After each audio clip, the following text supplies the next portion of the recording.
This episode is I believe, a crisis episode from the standpoint of the evolving problem that we face in this country with pain treatment, addiction, narcotic abuse, and the crisis that we have with heroin overdosage.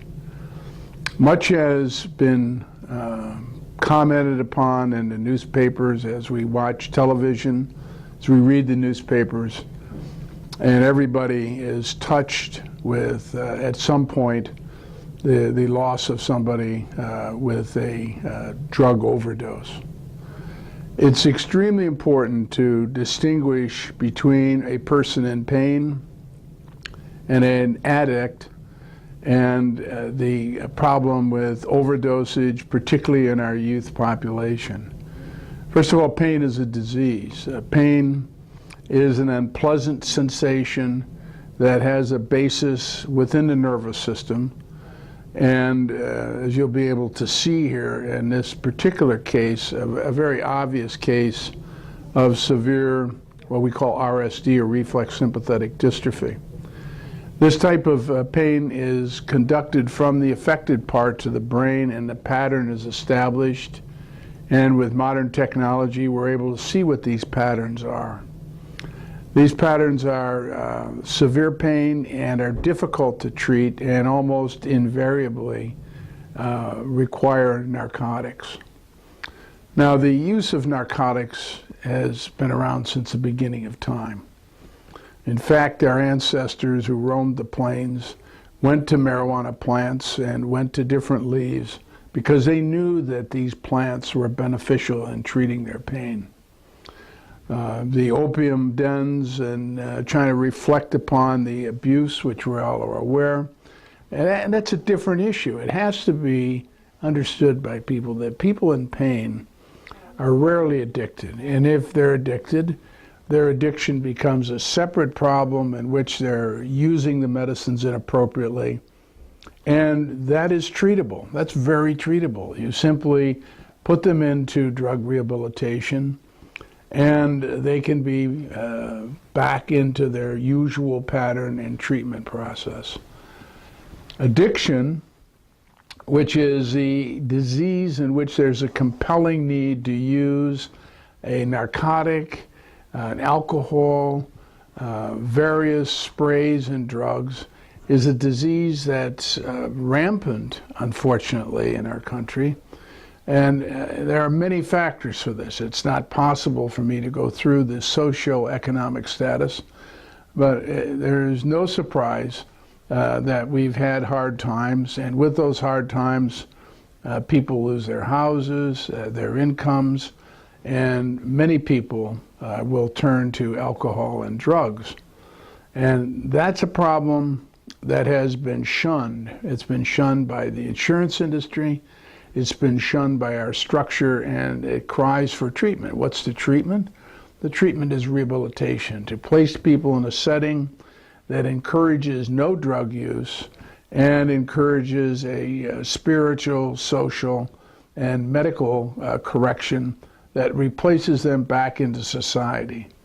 Now, there's a drug court that looks at this sort of a recommendation rather than placing people into jail. The criminalization of disease is a sad status that's occurred in our country, and therefore we are into deep difficulty. Now, granted, one needs to watch prescriptions, but if you look at the problem, controlling them by, as we have now, directives from the federal government, from state agencies and insurance companies telling us, the patients and us, the doctors, that we can't prescribe, or they won't fill them, or they won't take care of them, is not a solution to the problem. It worsens the problem. The patient is allowed to suffer, and many of them, if turned away from pain medications, will go to the use of heroin. And heroin is a drug which is a morphine derivative. And it's used in 27 countries for the treatment of pain. It happens to be something that's also easily abused. But the bottom line is that the approach to using law and administrative law and punitive law to control pain and to control addiction is doomed to failure, as was the war on drugs. A typical example we have is a patient who has been stable at least 5 or 6 years on a dose of OxyContin, 60 milligrams, 3 times a day. He's also on oxycodone, 30 milligrams, 5 times a day, and has been on this dose, which sounds like a large dose, but as you'll look at him, you can tell that he still is in pain, but he's able to manage. He will be able to communicate, and he will be able to work with us.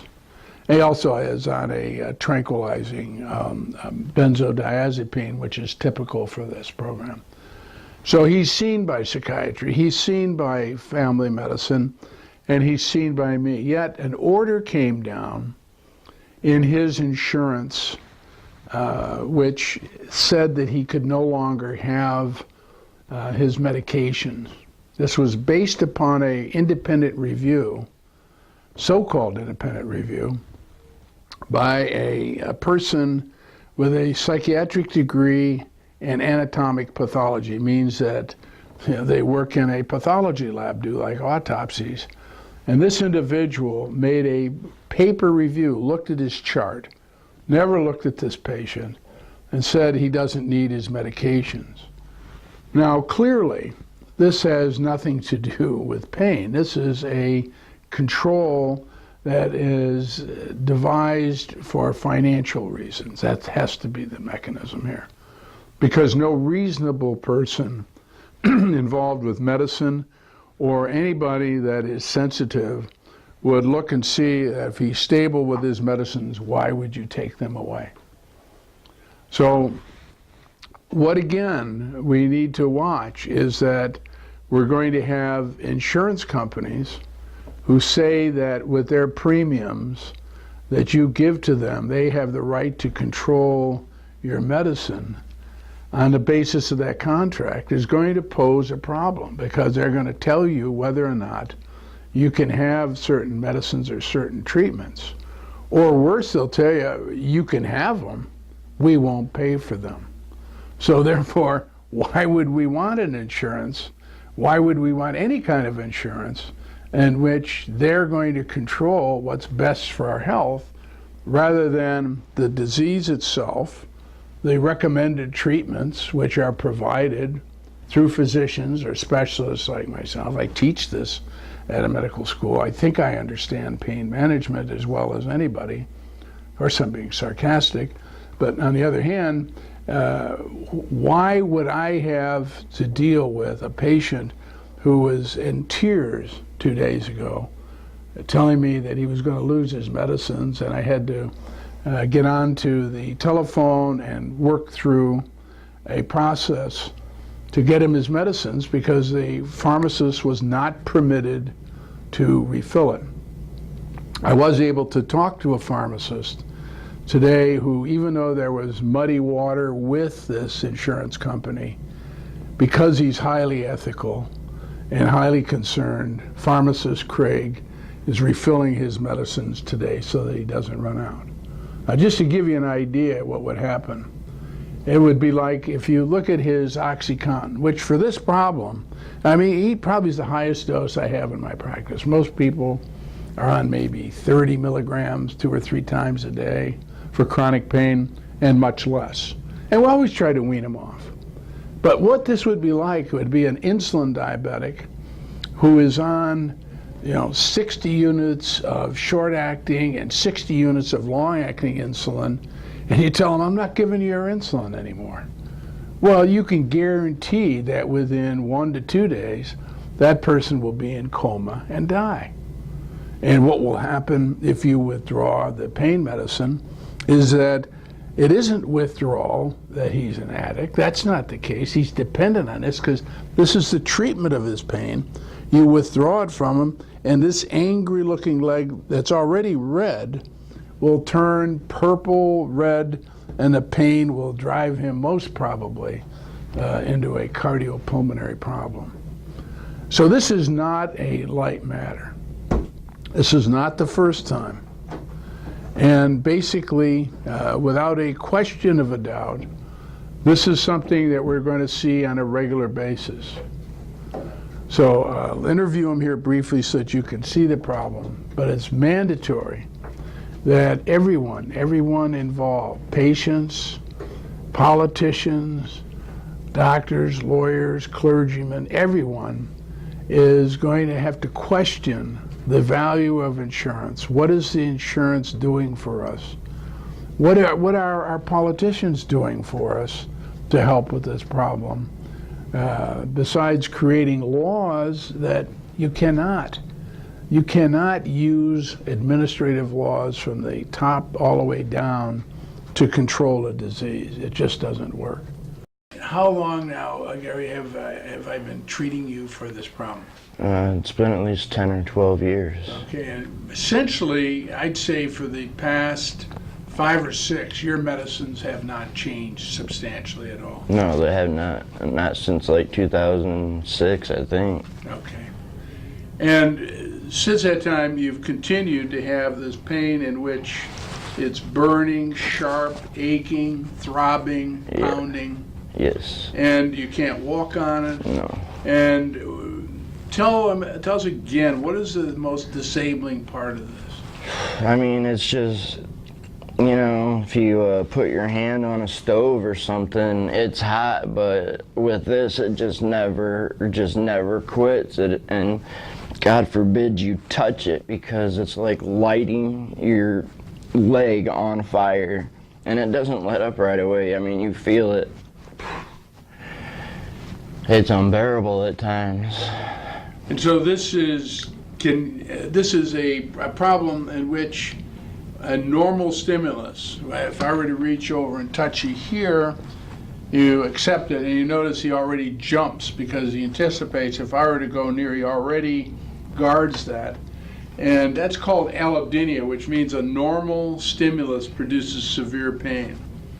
And this is one of the main debilitating features. So what we want to strive to do, and we've tried ketamine infusions, and we're now looking to put in a neuromodulator where we're going to place an electrode near the spine to try to turn off this pain so that we can then try to rehabilitate him back into the workforce. So even though we've controlled the pain to the point that it's at a level of 4 to 6, which would be disabling to us, he can function, but we can't find something that he's able to do with this kind of disability. No, it also affects you mentally. I mean, you at least for me, I don't feel like much of a man. I need help getting into the shower, and you know, sometimes I can't cook or reach things high up, much less, you know, it's just like the worst thing that could possibly happen. And I never imagined that this much pain could actually happen. It's a whole new level of pain. So at what point have you been offered any sort of rehabilitation within your insurance system? What have you been offered? I did physical therapy to try to desensitize it. When was that? Early, you know, it happened in '99, but I wasn't diagnosed with RSD until after my laminectomy, and that was in 2005, so that's when I was officially diagnosed with RSD, but I had symptoms almost immediately.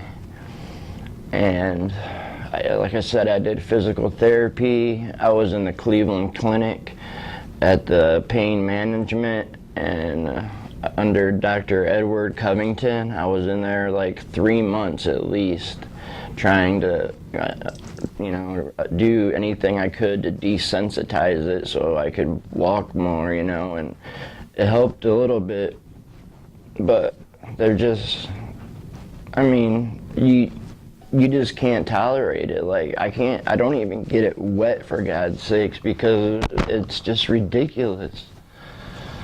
Okay, so basically all the programs have failed, and so we have to look to new technology. Yes. In the meantime, so then what is the value when you get a call that you're not going to have medicine? Well, to tell you the truth, I couldn't live without it. I couldn't function. I'd be useless. As it is now, I have medicine, and that's the most tolerable it's ever been in my entire life. When they said that they weren't going to pay for it anymore, the first thing I did was panic, and I ran to Dr. Bauer. He helped me, but the first thing that I thought about was, I can't live without this. I'm going to kill myself. I have to. I can't deal with without medicine. I'm just being honest. I would. Well, and this is serious. So my concern is that I was fortunately able to get through to your attorney. There is a hearing, and there are concerned people. My concern is how is it we are at this level? And with that, what do you think? Why do you think we're in this predicament? Why do you think we're in this predicament? I think it's because the insurances just want to save money, and they're trying to tie in the crisis with the drugs on the street and all the overdoses with, like the kind of drugs, medications that I take that actually help me survive and help me deal with this pain. Otherwise, I couldn't. And I've had to fight tooth and nail with the insurance company anyway, just getting people to believe about RSD. There's hardly any awareness about that at all. I've been trying to contribute as much as I can, but it's a pretty rare disease, and like I said, the pain is so bad without medication. Eventually, if I didn't die from pain, I would kill myself. Here's a patient who tells you what I told you in the beginning here, that we in this country have a problem understanding what pain is, what pain management is, what addiction is, and what is the failure of the system to deal with addiction, what is the failure of the system to deal with disease. It's not just in this disease. In cancer, patients are denied access to costly medicines. I understand that costly medicines are an issue, and that they cost a lot to produce, and that a lot of companies don't want to pay for them. But the system has within it, they definitely do. If the pharmaceutical industry can turn 40% of their funds back into research, you mean that the 100 to 300 to 400% profits return to investors and insurance companies, and billion-dollar insurance companies can't invest back into the treatment of disease? Unless I'm wrong, I thought that doctors and hospitals and nurses and insurance companies and other agencies this was what our job was to take care of these patients. I didn't know that the job was to increase profits and not take care of patients and to deal with them. So the crisis that we're facing this is an everyday problem. Every day I have a nurse on the phone that's being refused, that a patient's being refused medication that either they've been on or not been on, and they won't get approval. So how does it help if the FDA restricts a dose to 60 milligrams? 60 milligrams would probably put me to sleep for 2 days. It doesn't even do anything but to make him so that I can possibly make him laugh if he looks at my face, maybe.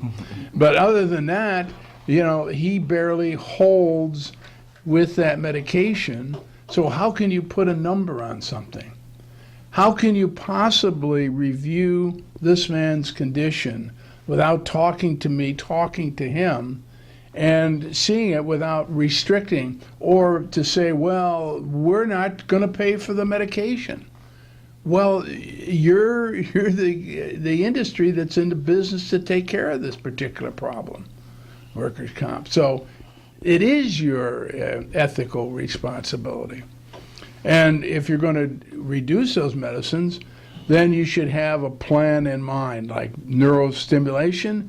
Let's get them into that. Then you take care and get them into the ability to do that. But until then, this works. So this part of the system isn't broke. What's broke is that as a society, and our leaders, all political leaders, should be involved with what can we do with this epidemic of addiction. It's to treat it. And it's to treat it with the medicines, the rehabilitation, and the finances that are there to do it. So I believe that hopefully we can prevent these tragedies, because I can guarantee you will be reading about these tragedies.